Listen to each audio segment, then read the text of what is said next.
Chapter 1.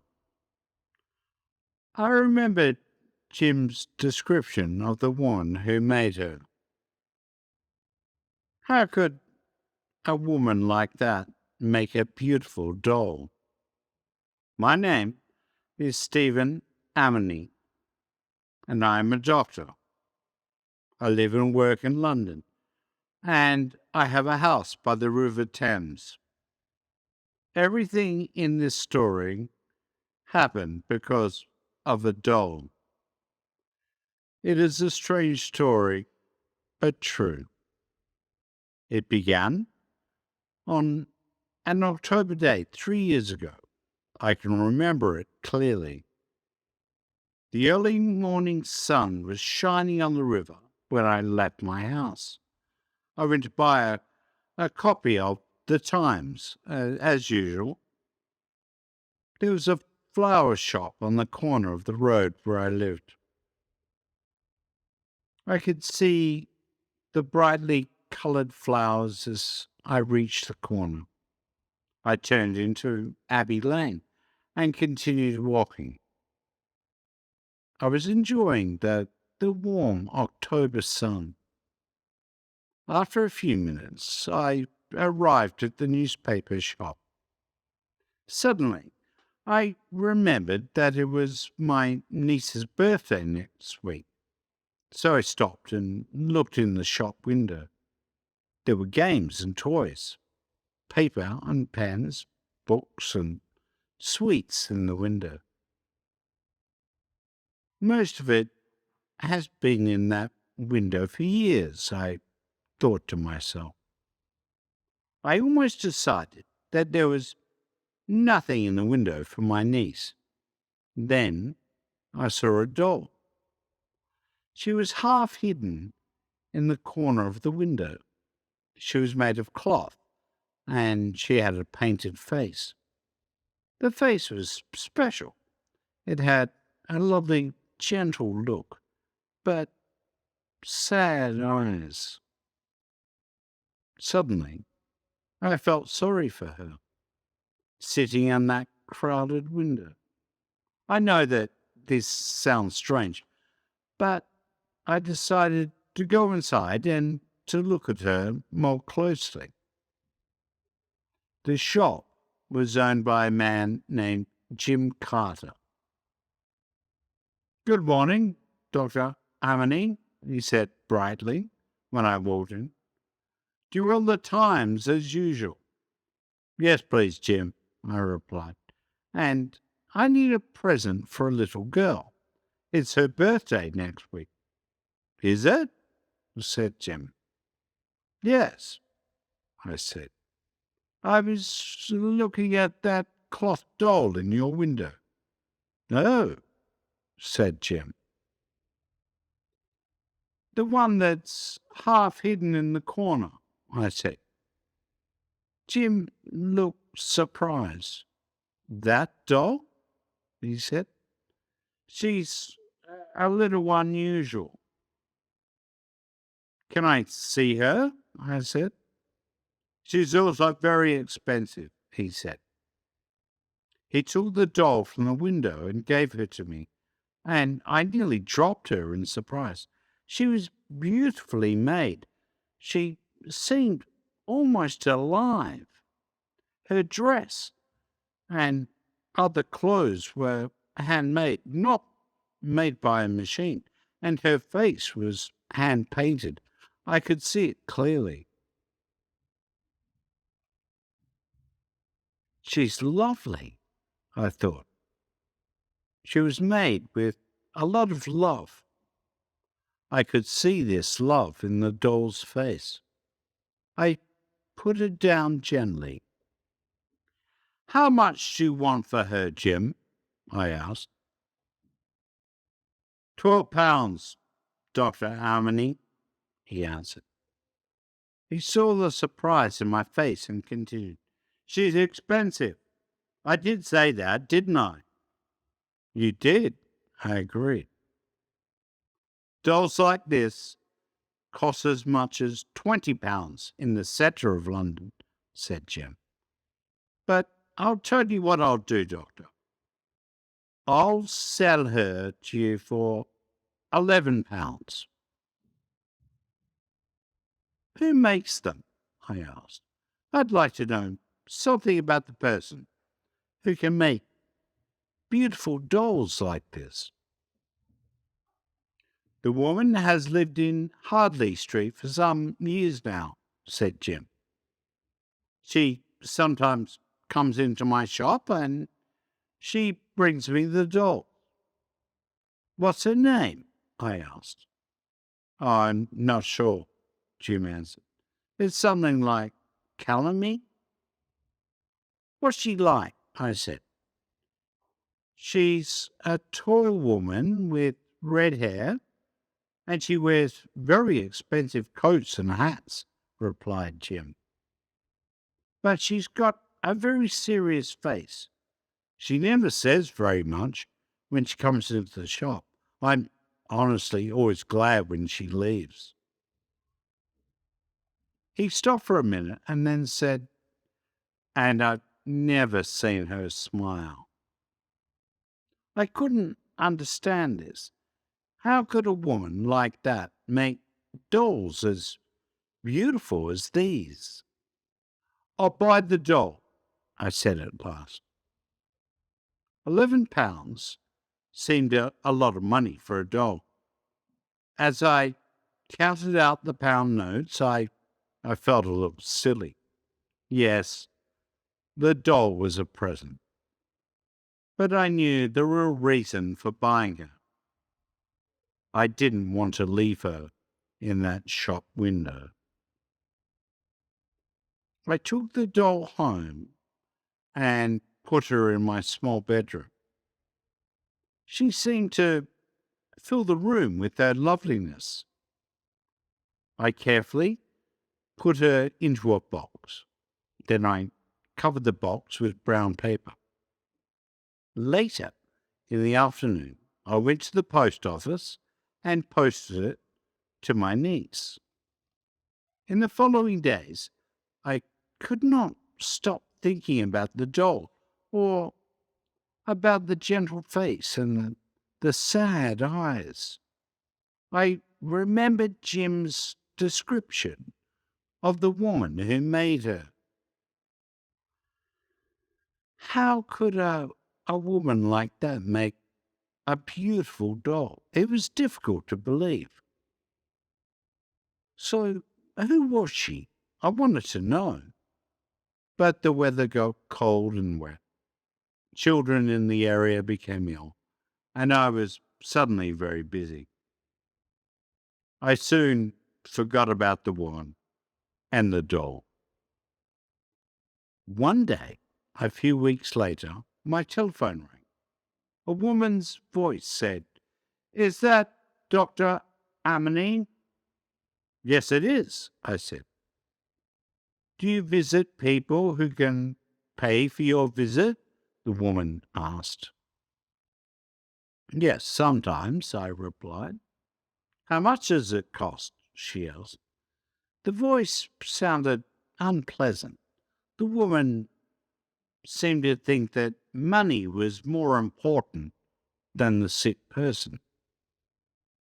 "A visit will cost £5, I replied. "Oh," she said. "But if you really can't pay, then I don't ask for the money," I said. "That's all right," she said. "I can pay £5. "What's your name?" I asked. "Rosie Calumet," she answered. "I live in the house next to the cape shop in Hardley Street. My rooms are on the second floor." "I'll be there soon," I told her. I arrived at the house next to the cape shop in Hardley Street 10 minutes later and went up the stairs. They were narrow, dirty, and badly lit. As I reached the top of the stairs, a door opened. "Dr. Amani?" said the unpleasant voice. "Yes," I said. "Please come in," she said. I'm Rose Cullerman. She was a tall woman between 45 and 50 years old. She had red hair, dark eyes, and a bright, shiny red mouth. We went into the front room. It was a cold, ugly room, and the furniture was cheap and badly made. On the cupboard in the corner were a lot of small glass bottles. Then I saw the dolls. They were hanging from the walls and were thrown carelessly across the bed.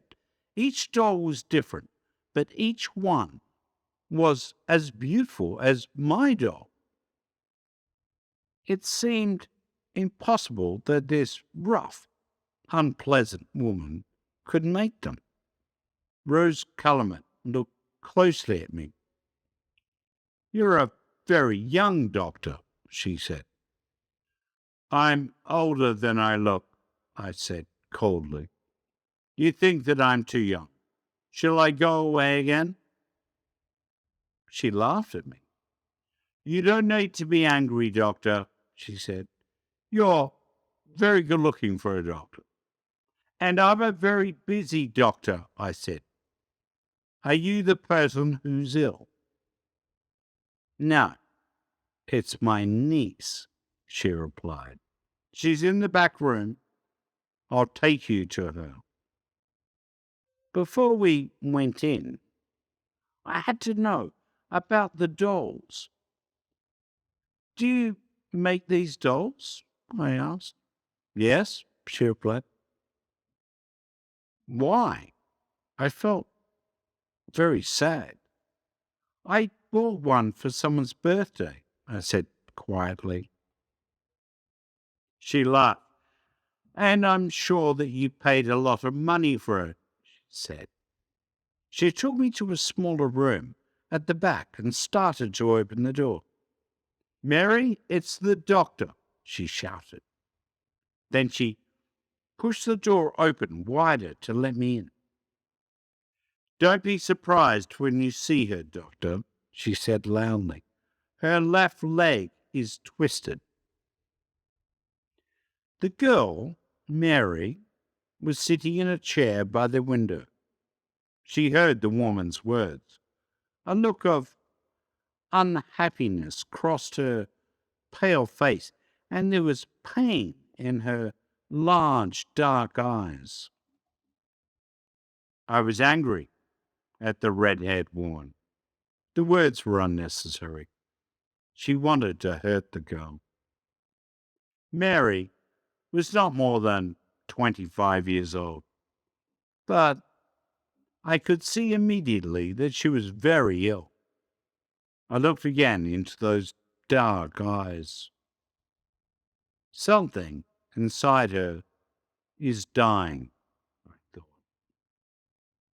After that first visit, I always remembered the sweetness in her sad face, her poor, thin body, and her dry, unhealthy air.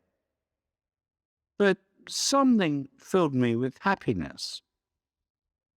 Around her were three small tables, and on them were all the necessary things to make the dolls: brightly coloured paints and pieces of cloth of many different colours and shapes. I soon understood that her twisted leg was not the reason for her illness. I noticed the way that she sat. If I was right, I could make that leg straight. I was almost sure that I was right. "Can you walk, Mary?" I asked after a minute. She looked at me, then looked away. "Yes," she answered quietly. "Please walk me," I said gently. "Oh, don't," she said. "Don't ask me that." I didn't want her to suffer, but I had to be sure that I was right. I'm sorry, Mary, I said. Please try and walk. It's important. She got up from her chair very carefully and moved slowly towards me. I, I looked closely at her left leg. Yes, I was right. That's good, I said. I smiled at her. I wanted to show her that I was pleased. I held out my hands to help her. She looked up. Again, I saw the pain and hopelessness in her face. She seemed to be crying out silently to me for help. She lifted her hands towards mine, and then they fell back to her sides. How long have you been like this, Mary? I asked. Rose Cullerman answered for the girl. No, Mary's had that twisted leg for nearly 10 years now, she said. But I asked you to come for a different reason. She's ill. I want you to know what's wrong with her. Oh, yes, she's ill, I thought. Perhaps she's dying. I knew that immediately. I wanted Rose Calumet to leave the room, but she didn't.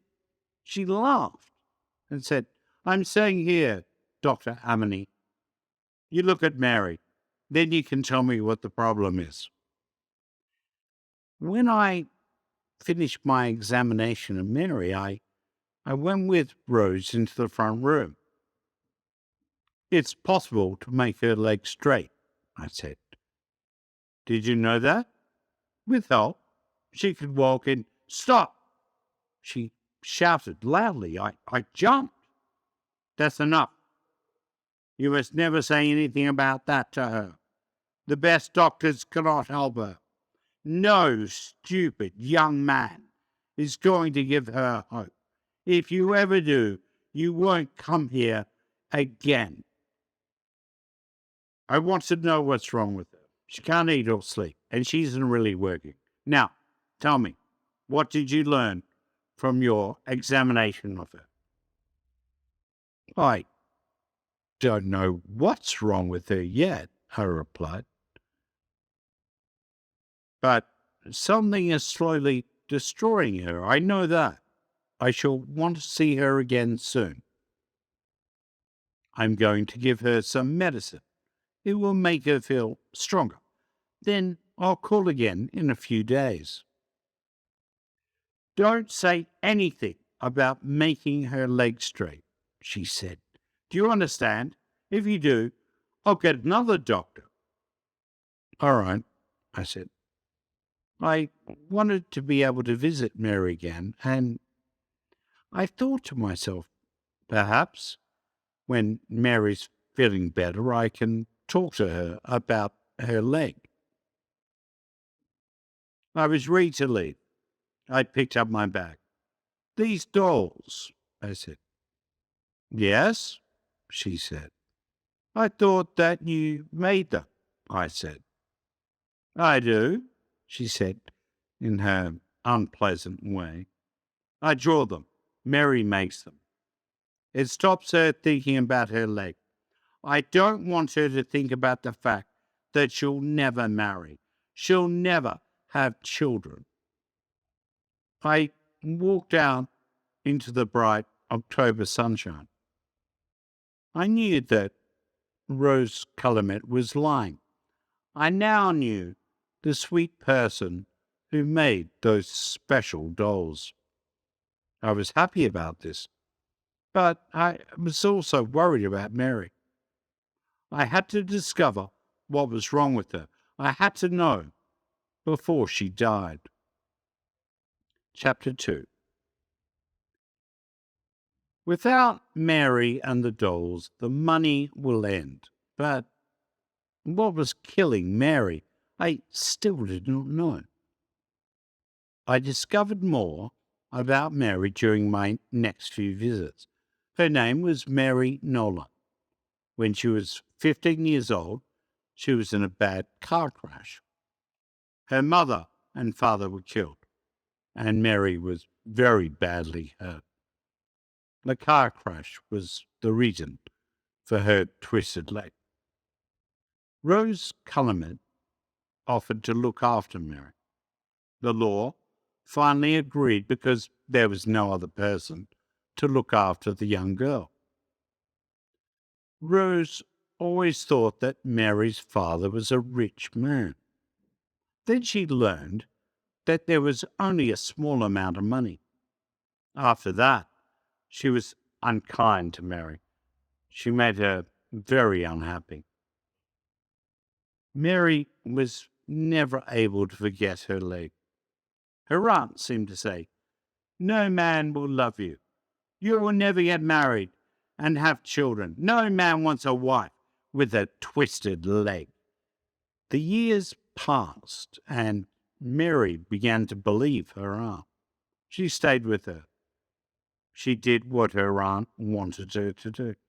She could see no reason to leave her aunt, so she lived an unhappy life without hope. Then Mary started to make the dolls. Rose Cullerman saw how lovely the dolls were. She soon realized that she could sell them for a lot of money. She was right. After she sold a few, she decided Mary must work on them every day of the week, from morning until night. Rose did not love Mary, but the girl produced hundreds of dolls over the years. Rose was happy to take the money for them. But now Mary was ill, and Rose immediately said to herself, "Without Mary and the dolls, the money will end." But what was killing Mary? I still do not know. I could see that she was afraid of her aunt, but it wasn't that. And I couldn't ask Mary, because her aunt was always with us. Mary found it difficult to say anything to me with Rose in the room. I did not tell Mary that perhaps I could make her leg straight. It was more important to discover why she didn't want to continue living. I told Mary to stop working on the dolls, and I bought her some books and some chocolates. For 10 days, she seemed to get better. During my next visit, she smiled at me for the first time. "That's better," I said. I was very pleased to see her happy face. "You must leave the dolls alone for another 10 days. I don't want you to work. I want you to rest, sleep, and read. Then we'll see." But I could see that Rose was unhappy at these words. When I called again, she was waiting for me in her room.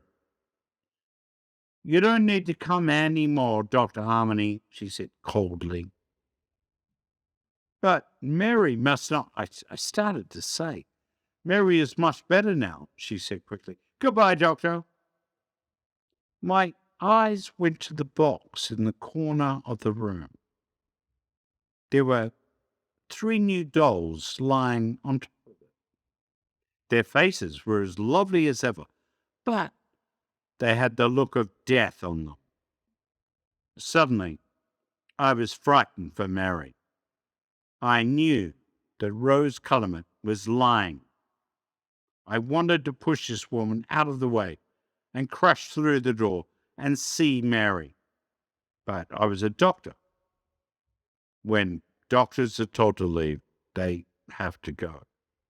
I still did not know what Mary's problem was, but I guessed that Rose was asking another doctor to call. So sadly, I left. But I couldn't forget Mary. I continued to worry about her in the days that followed. Not long after this, I became ill. It wasn't much at first, but as the days passed, it seemed to get worse. I visited a doctor friend. "I can find nothing wrong with your body," he said, Perhaps you work too hard. But I knew that this wasn't the reason. I continued to get worse. I didn't want to eat, and I lost weight. I began to look thin and pale. I felt tired, but I didn't sleep. I sometimes dreamed that I saw Mary. She was calling to me for help, while Rose Cullinan was holding her in her ugly arms. I thought about Mary all the time. I wasn't able to help her, I thought. She wanted me to help her, and I did nothing. One night, I couldn't sleep at all.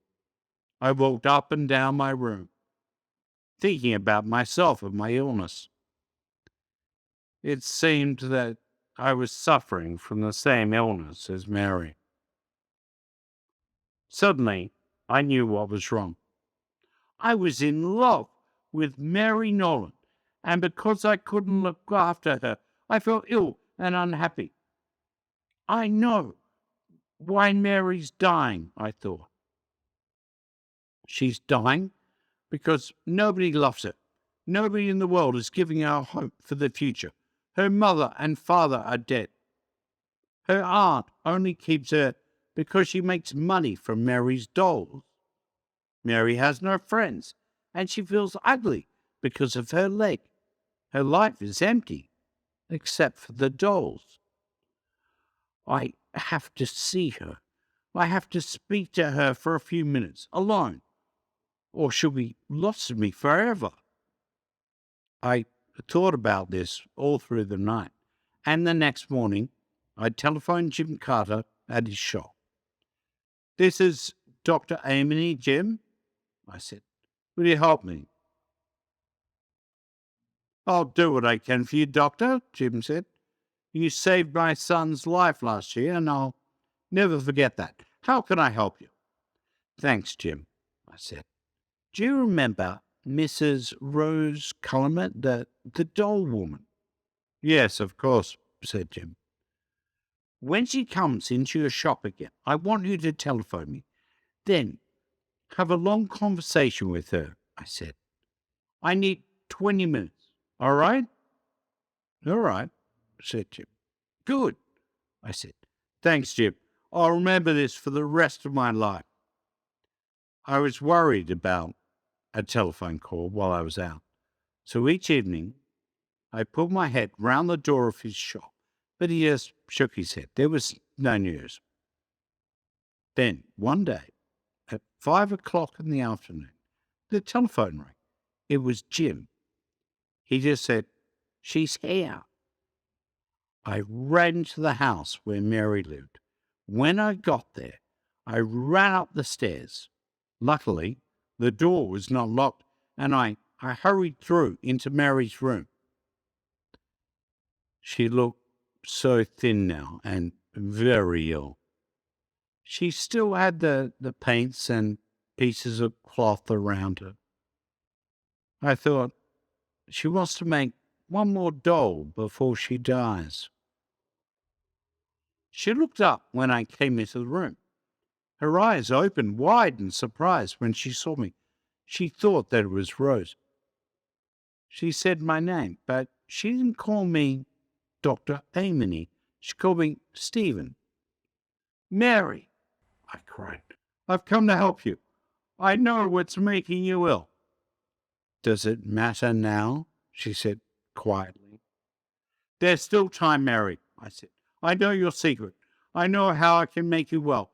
But you must listen to me while I tell you." She just closed her eyes and said quietly, "No, don't say anything. Please leave me. I don't want to know.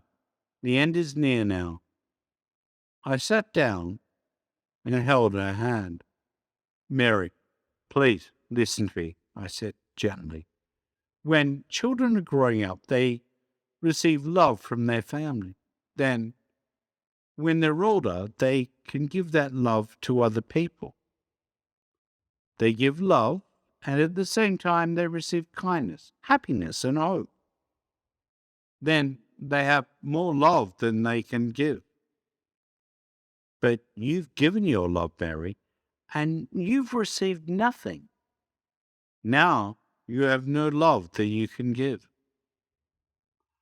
I was not sure that she could still hear me, but I wanted her to live so much.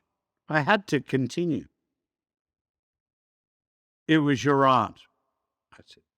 She took away all your hopes for love and happiness. And later,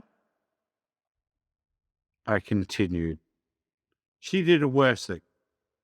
She took away your children. I looked at Mary. Have I killed her? I thought. The one person who loves her? Then I felt her small hand move in mine, and her eyes slowly opened. She seemed almost glad to hear these words. This gave me hope. I talked gently. I tried very hard because I wanted her to understand. Those dolls were your children, Mary, I said. You thought that you couldn't be a mother, so you made those beautiful dolls. Into each one you put some of your love. You made them gently and carefully, and you loved them like your own children. Then your aunt took each one away, and she gave you nothing. You continued to use all your love. People can die when they have no love left inside them. Mary. I finished speaking, and she moved. She seemed to understand what I was saying. But you won't die, Mary, I cried, because I love you. Do you hear me? I love you, and I can't live without you. Love me? She said quietly. But I have a twisted leg. How can you love me? That doesn't matter to me, Mary. I still love you, I said gently. But Rose lied to you. I can make your legs straight. In a year, you'll walk like every other girl. I saw tears of happiness in her eyes. She smiled and put her arms out to me. I took her up in my arms, and she held me. I put my coat round her to keep her warm. Then I carried her across the room. Suddenly, we heard the front door shut, and the sound of running footsteps. Then Mary's door crashed open as an angry rose colourman came into the room. Mary started to shake with fear. She hid her face in my neck. But Rose was too late. She could do nothing now, and she knew it. She did not speak a word when I walked past her. I held Mary close to me. I went out of her front door, down the stairs, and into the street. Outside, the sun shone, and the sky was blue. Children played happily and noisily in the street as I carried Mary home. That was 3 years ago. As I write this, Mary is playing with our son. Our second child will arrive in a few weeks. Mary doesn't make the dolls now. She doesn't need to make them. But I silently thank the day when I first fell in love with the beautiful doll in Jim Carter's shop window. Thank you very much. Thank you for watching.